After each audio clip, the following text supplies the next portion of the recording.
오래 버텨온 사람일수록 더 많은 것을 혼자 감당하게 된다. 누군가의 기둥이 된다는 것은 정작 자신은 기댈 곳이 없다는 뜻이기도 하다. 버텨온 시간이 길수록 흔들리면 안 된다는 압박도 그만큼 깊어진다. 그 압박을 말하지 못한 채 오늘도 자리를 지킨 사람들이 있다. 승리하지 않는 날에 무엇이 허물어지는가? 전투가 없는 날이라고 해서 전쟁이 쉬는 건 아니었다. 바다는 잠잠했다.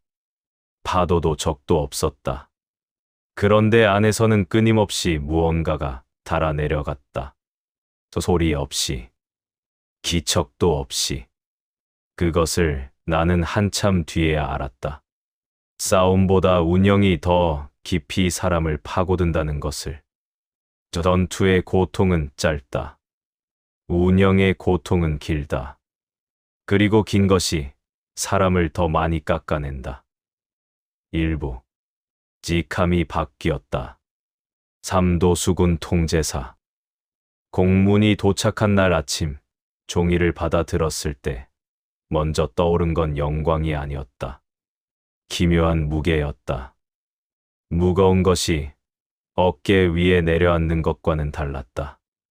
그보다 더 깊은 곳, 가슴 아래쪽에서 조여드는 온도 같은 것이었다. 경상도, 전라도, 충청도. 새 바다가 한 줄에 묶이는 것이다. 새 방향의 바람이 한 곳으로 수렴되는 것이다. 묶으라. 조정이 내린 말의 진짜 의미는 그것이었다. 칭호가 아니라 압박이었다.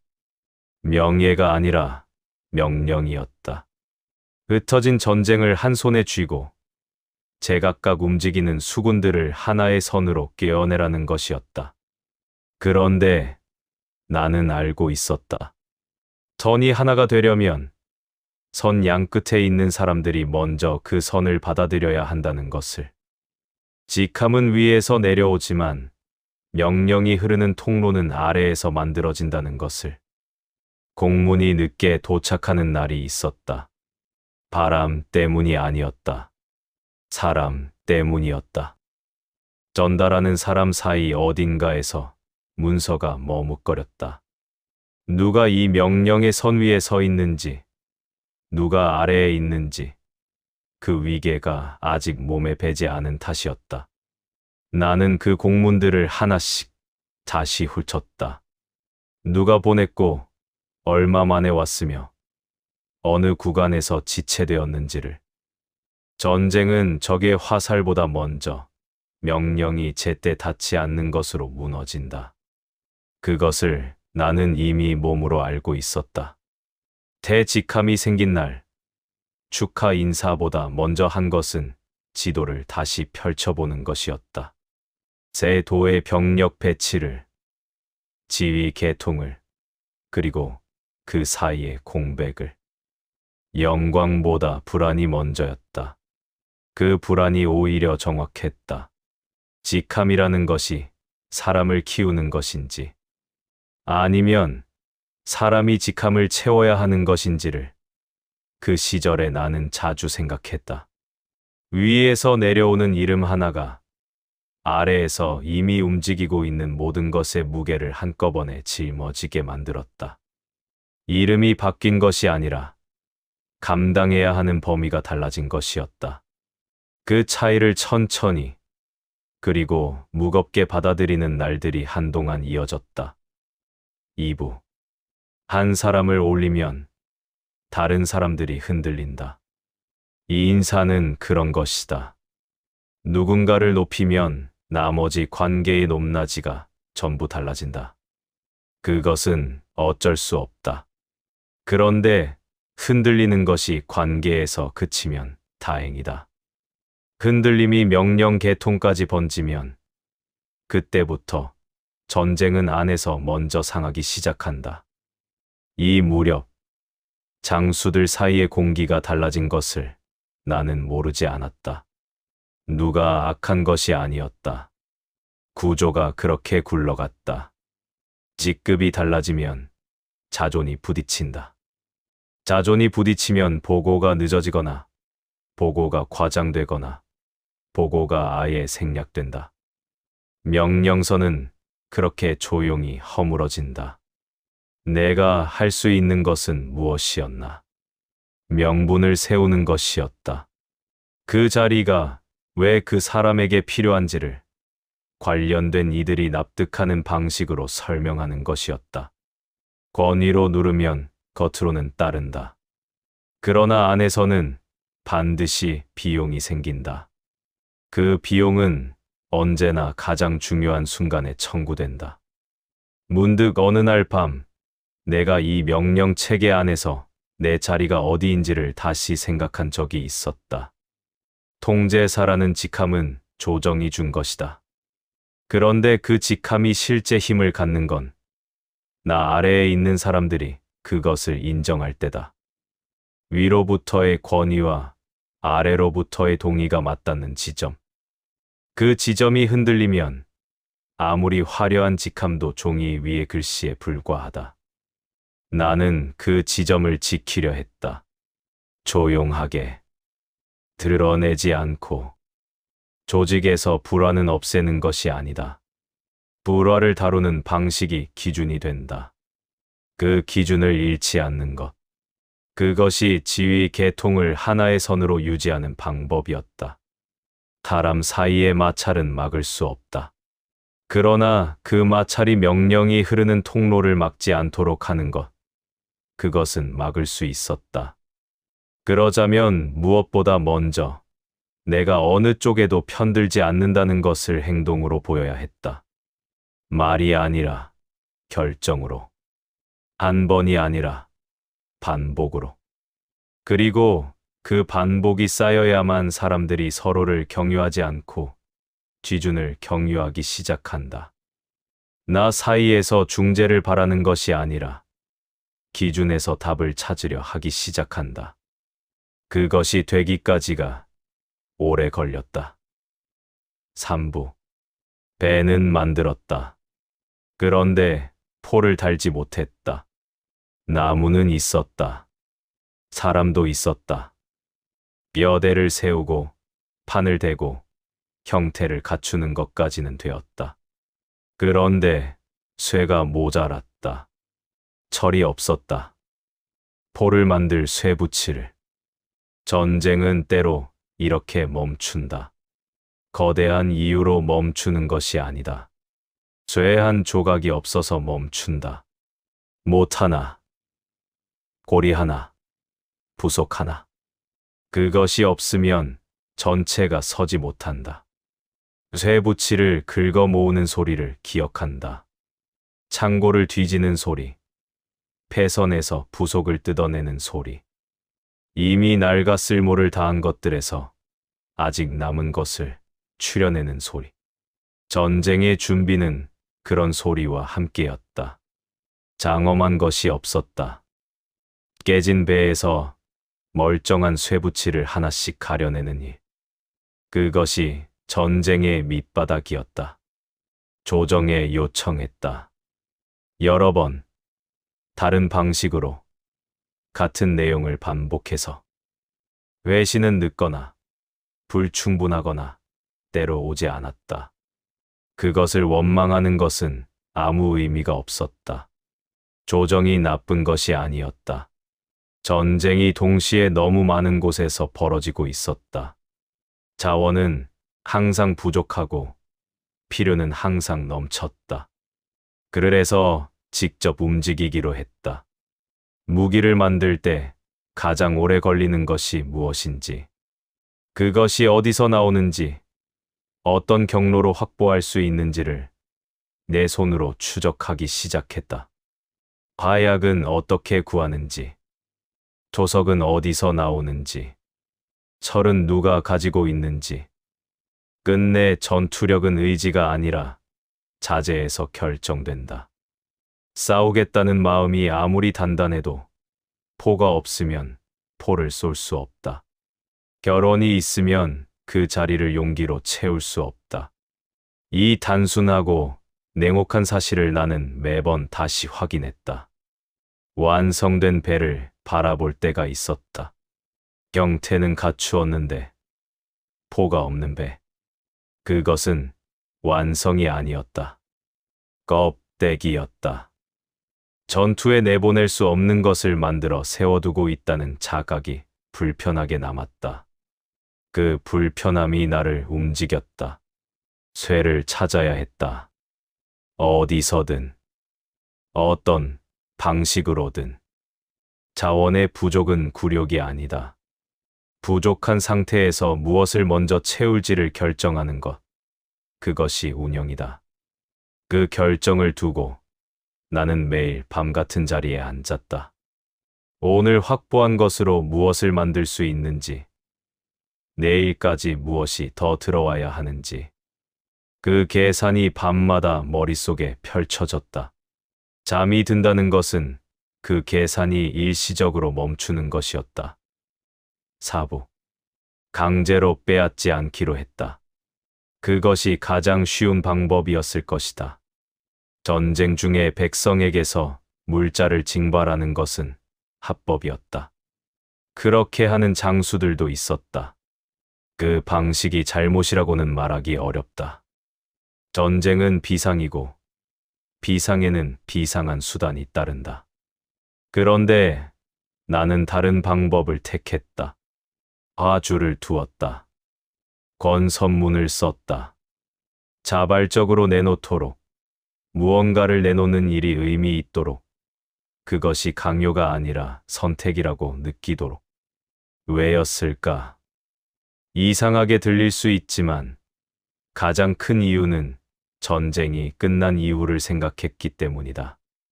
강제로 빼앗긴 백성은 전쟁이 끝나도 군을 원망한다. 자발로 내놓은 백성은 전쟁이 끝난 뒤에도 자신이 그 전쟁에 함께했다는 것을 안다. 군과 백성이 같은 방향을 보는 전쟁. 그것이 가능한 전쟁이 되어야 한다고 믿었다.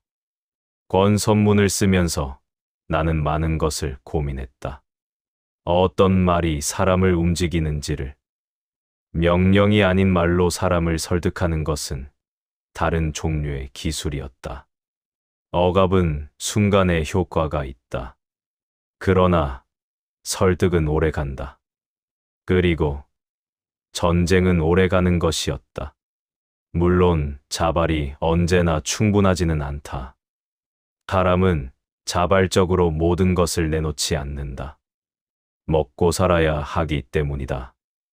나 역시 그것을 알았다. 그래서 교환이었다. 내놓으면 무언가를 돌려주는 방식. 그 선을 어디에 두었는지 내가 정확히 말하기는 어렵다. 다만 내가 지키려 한 것은 하나였다. 거래는 하되 속이지 않는다. 약속한 것은 반드시 지킨다. 그것이 흔들리면 자발은 사라지고 다음번에는 강제도 통하지 않게 된다. 5부. 철을 내면 신분이 달라질 수 있다. 그 말이 처음 가능한 선택지로 올라왔을 때 내 안에서는 잠시 정지하는 것이 있었다. 신분. 그것은 개인의 문제가 아니었다. 그것은 사회가 작동하는 방식 전체와 연결된 문제였다. 천민이 쇠를 내면 면천이 될 수 있다. 군역 대신 철을 가져오면 그 의무를 다한 것으로 인정받는다. 전쟁은 때로 이렇게 평소에 건드릴 수 없는 것들을 건드린다. 비상 상황이기 때문에 가능한 것들이 생긴다. 그런데 그것이 가능하다고 해서 해야 한다는 뜻은 아니다. 나는 이 거래의 허용선을 어디에 두었는가? 결혼이 메워지지 않는 현실이 있었다. 자원이 부족한 현실이 있었다. 이 두 가지 현실을 앞에 두고 체제 안에서 움직일 수 있는 여지를 찾는 것이 내 몫이었다. 체제를 바꾸는 것은 내 권한이 아니었다. 그러나 체제가 허용하는 범위 안에서 가장 합리적인 방식을 찾는 것. 그것은 내가 해야 하는 일이었다. 면천이라는 말을 처음 공문에 적었을 때 손이 잠깐 멈춘 것을 기억한다.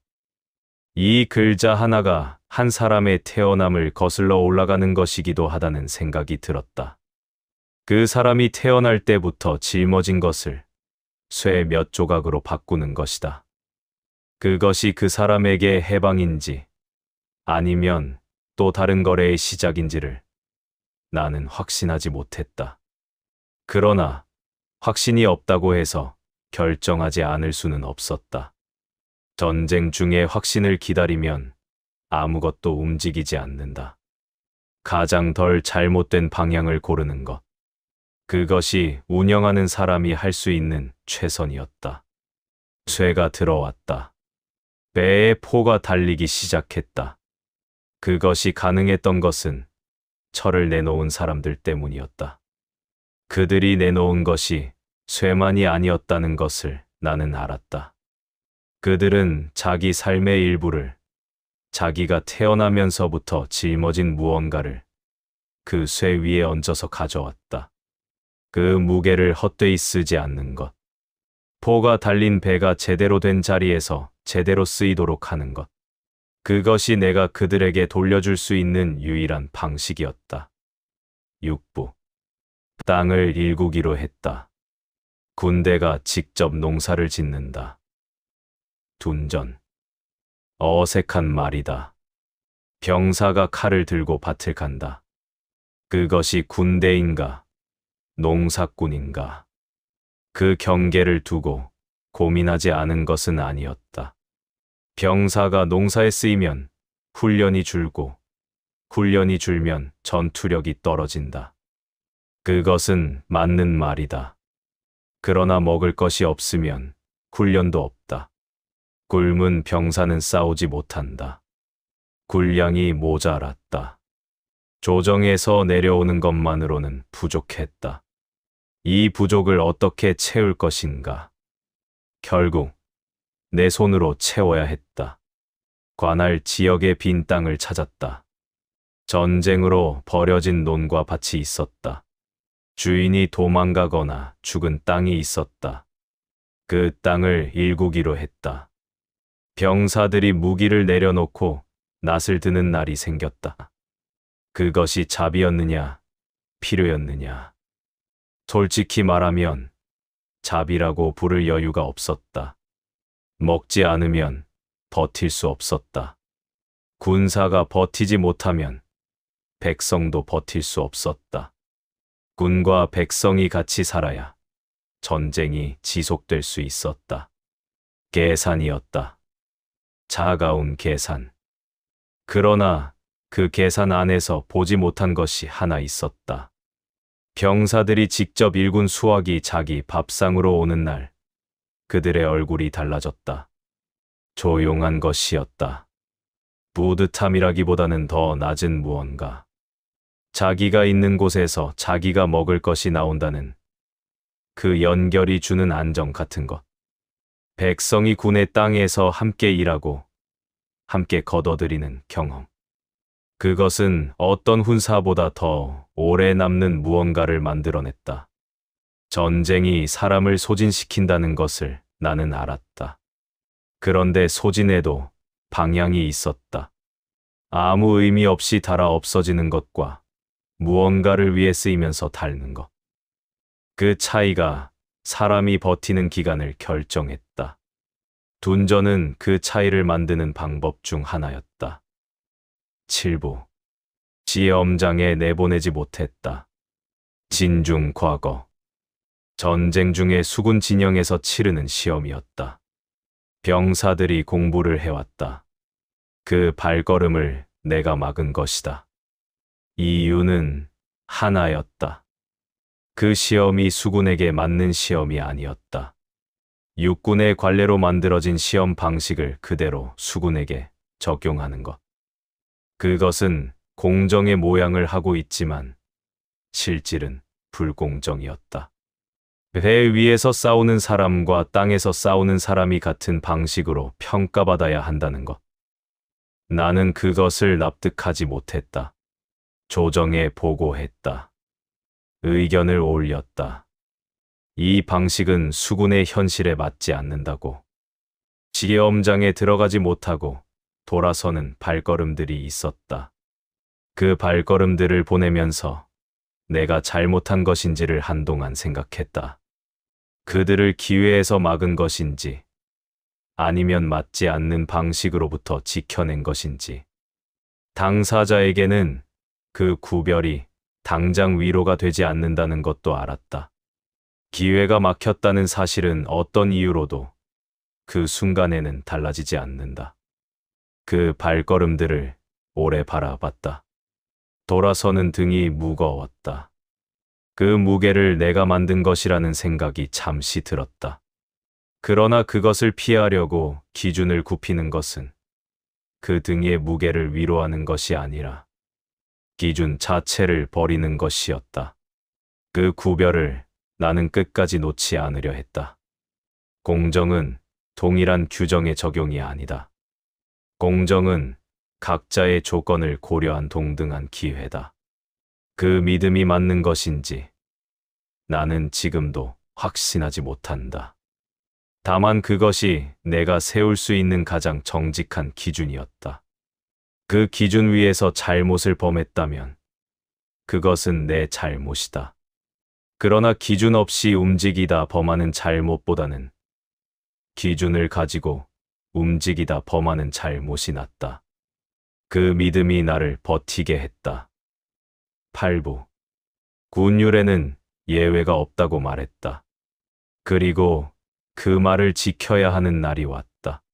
적에게 붙은 자, 명령을 어긴 자, 군기를 흐트러뜨린 자, 처벌을 피해야 한다는 이유가 있는 사람들이 있었다. 사정이 있었다. 배경이 있었다. 관계가 있었다. 그리고 그 사정과 배경과 관계에도 불구하고 나는 기준대로 처결했다. 처결이 끝난 뒤에 찾아오는 것이 있었다. 잘했다는 것이 아니었다. 잘못했다는 것도 아니었다. 그 중간쯤에 있는 무거운 것.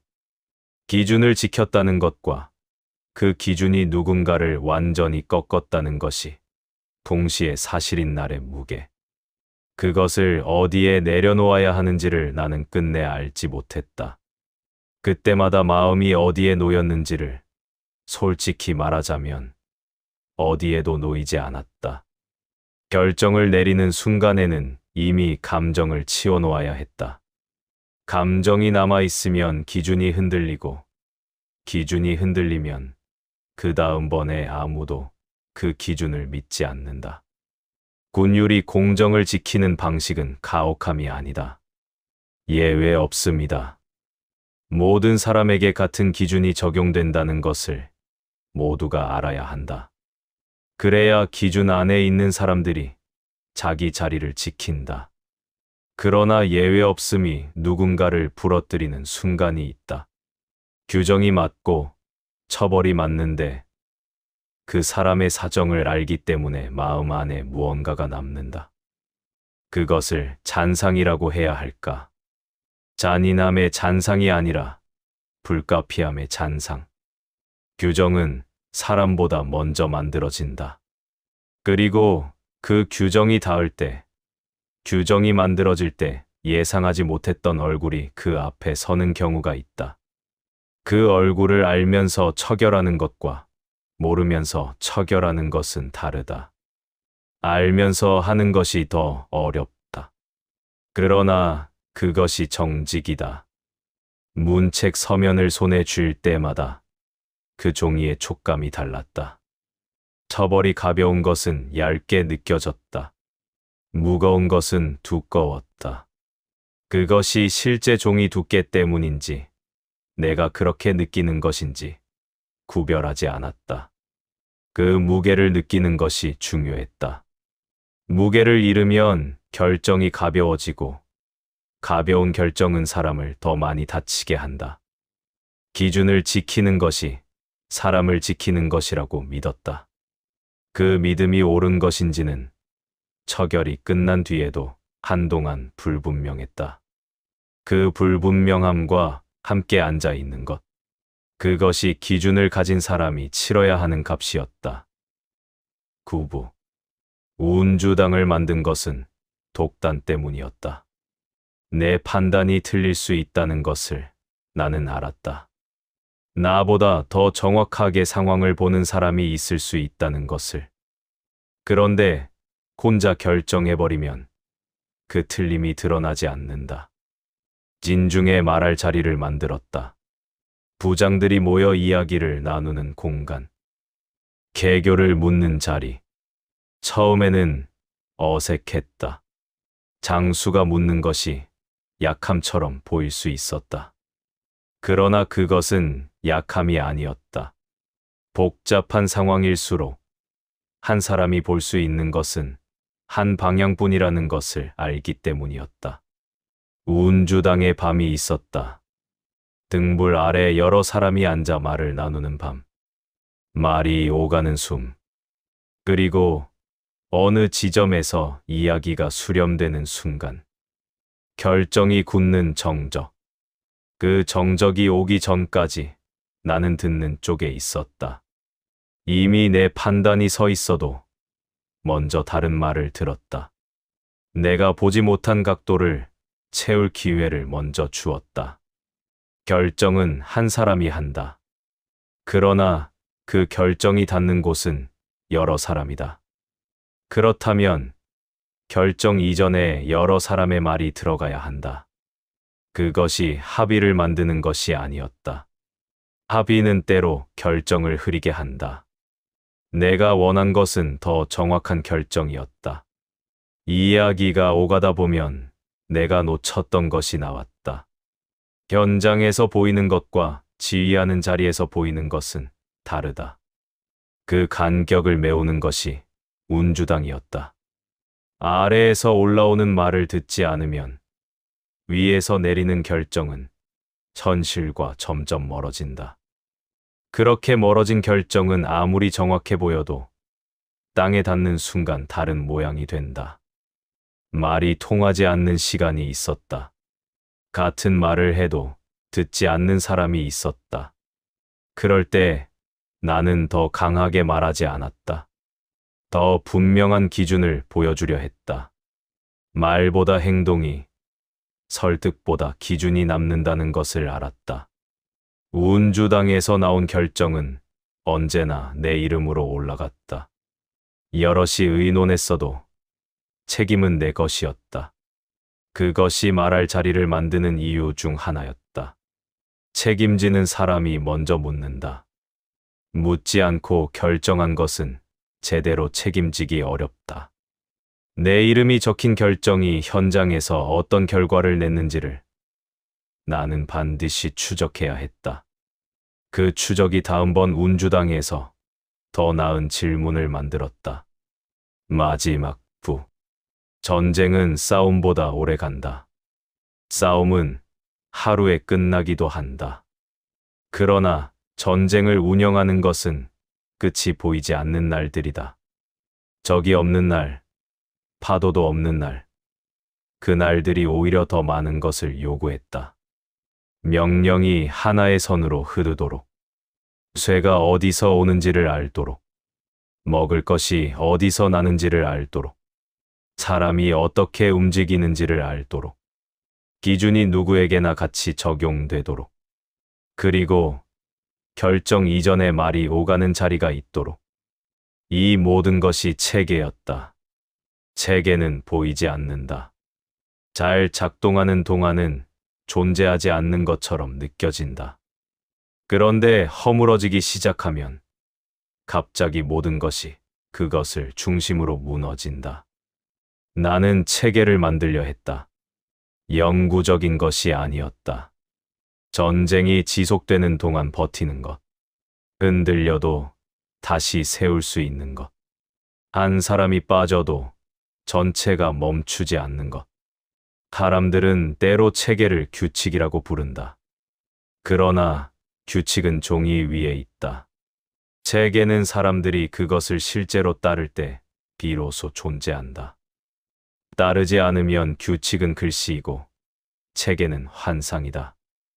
내가 만든 것이 얼마나 체계였는지는 내가 없을 때 그것이 얼마나 움직이는지로 알 수 있을 것이다.